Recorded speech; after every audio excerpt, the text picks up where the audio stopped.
Hi guys, welcome to my channel. I'm Trine from Ahumi Beads, and in this video we're going to talk about brick stitch.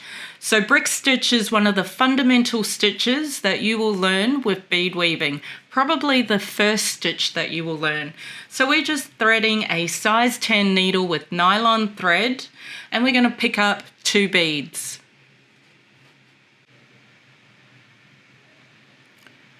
So with our 2 beads on our needle, we're going to pull up the thread, leaving a substantial tail at the bottom end, and then we're going to push that needle up through that bottom bead, like so, and we're going to link those 2 beads together so they sit side by side, like so. So now we're going to go down through that second bead, and this is going to bring our thread to the bottom position where we will pick up a new bead and then go back down through that existing bead and back up through the new bead, and now our thread is in the top position. And we'll see that the position of the thread is alternating from top to bottom. So now we pick up a new bead and we go up through that existing bead, back down through the new bead, and now our thread is sitting at the bottom position. We pick up another bead, we go back down through the existing bead, and then back up through that new bead. So our row is starting to form now, and the first row of a brick stitch is also referred to as a ladder stitch. So it's making a chain of beads together, and that's often referred to as the ladder stitch. So we'll keep moving through this process until we've reached the amount of beads that we want in that first row. Picking up a bead, going down the existing bead, and then back up through that new bead. End of this row, I'm going to show you in the second row how we decrease the amount of beads in a new row. So we'll put on the last bead here, moving up through that existing bead and then back down through that last bead, and then we're actually going to come up through that second to last bead. So now we're at the top, we're going to place our needle under the bridge that's linking those 2 last beads, and we pull the needle through until we have a loop, and then we're going to bring the needle up through that loop, and that's just going to form a knot and secure our thread between that bridge, ready to pick up 2 beads. And then in the second to last bridge, we're going to go under, and then we're going to bring our needle back up through that second bead, like so. And now we have 2 beads on our second row. So we're going under the bridge, and then we're going back up through that bead, and then we'll pick up our next bead, and we can see our row starting to come along, our second row. Pick up a new bead under the bridge and then back through that bead. So for my process, I like to go under the bridge from the back of my work and then up through the bead from the front. But you might choose to go under the bridge from the front and then through the bead from the back. So it's whatever suits your process. Now, as we move towards the end of this row, we're going to taper in the beads at the side of the row as well. And to do that, what we would do when we reach that last bridge is we'll pick up 1 bead, go under the bridge, back up through the bead, and then that will position us at the third row, and we'll go under that bridge, form our loop and create our knot so our thread is in position and attached to that last bridge. So now we're going to pick up 2 beads and we're going to go under that second to last bridge and back up through that second bead. So now we have our 2 beads attached to the third row. It's tapered in from that side, so we've also decreased the beads on this row on that side. We're going to pick up another bead, go under the bridge and back through that bead, and that's just going to start that process again until we've reached the other end of this row.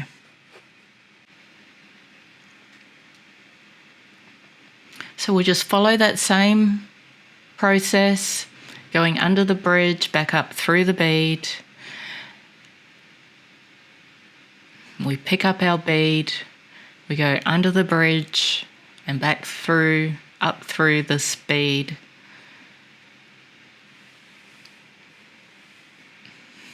And we've just about finished the third row here.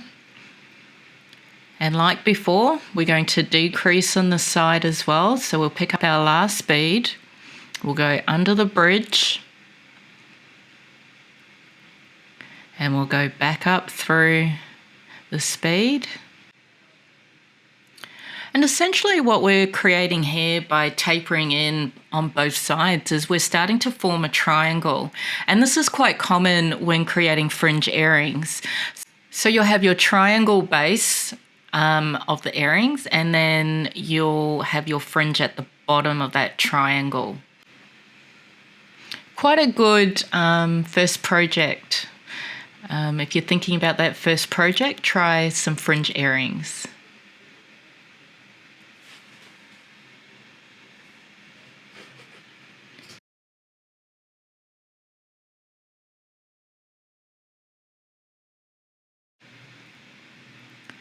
So we'll just keep on going through that process until we reach the end of this row. So picking up a new bead, going under the bridge from the back, and then up through that bead from the front.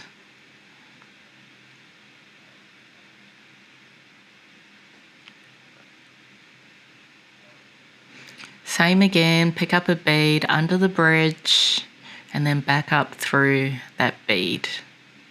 Okay, so now we've reached the 5th row. So we have 4 rows there, and we're about to start the 5th row, and we're going to increase the beads.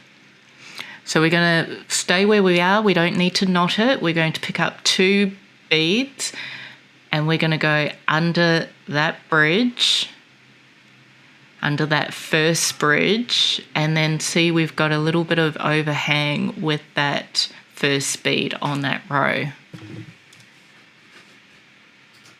Then we're going to pick up our next bead. We're going to go under the bridge, and then we're going to go back up through that bead like we were doing before.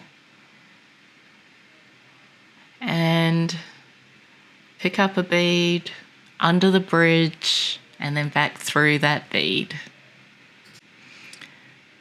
Okay, so we've reached the last bridge here. So we're going to pick up 1 bead, and we're going to go through that under that last bridge and back up through that bead.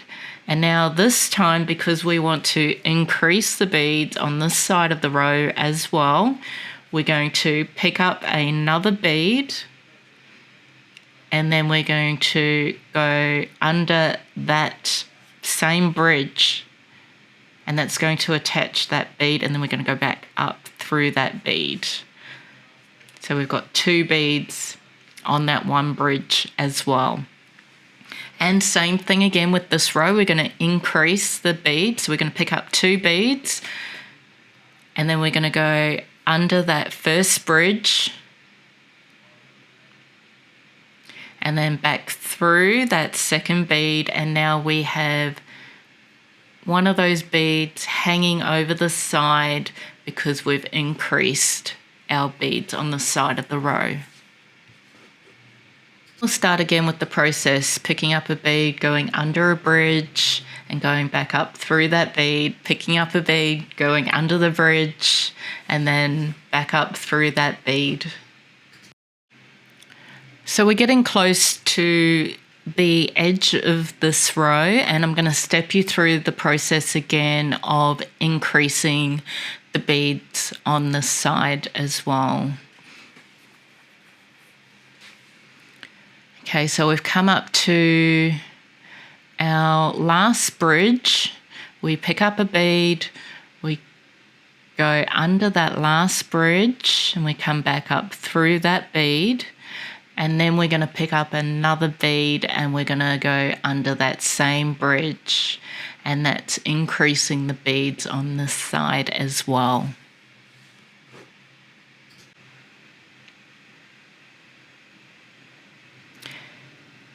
Okay, we've attached our last bead and we're just going to go back up through that bead to make sure it's securely attached to that bridge. And now we're on our last row. We're going to pick up 2 beads. We want to increase the beads on this side of the row. We're going to go under that first bridge. We're going to position our beads, make sure they're side by side, and then come back up through that second bead. And then we'll just follow the same process as before, picking up a bead, going under the bridge and back up through that bead. Now, if you're just starting out with bead weaving and learning these techniques for the first time, I highly recommend using quality beads and quality thread. So you want a nylon thread using a Nymo size D thread. And with the beads, you should choose between Miyuki or Toho branded beads. They usually have quite a large hole for their size and also quite uniform as well. So when I started out, I had poor quality materials that I was learning these new techniques with, and it really hindered my learning experience. So I don't want you guys to have to go through the same thing. So what I've done is I've created a basic beading kit with good quality Miyuki beads. I've chosen 5 colours, and these colours have been tested and used in multiple projects, which I'll be posting tutorials of in this channel. And the kit will also include a pack of size 10 needles and quality nylon thread to go with it. So that will get you started in your bead weaving project. I'll post a link to that kit in the description below. And just stay tuned with this channel as I upload new tutorials that utilize those 5 colors that are in that kit. So we've reached the end of this video. This is the brick stitch, and we've gone through starting off with the ladder stitch and also looking at decreasing and increasing beads per row. I hope you found this video helpful. If you have any questions at all, please pop them in the comments below, and I look forward to seeing you again next time.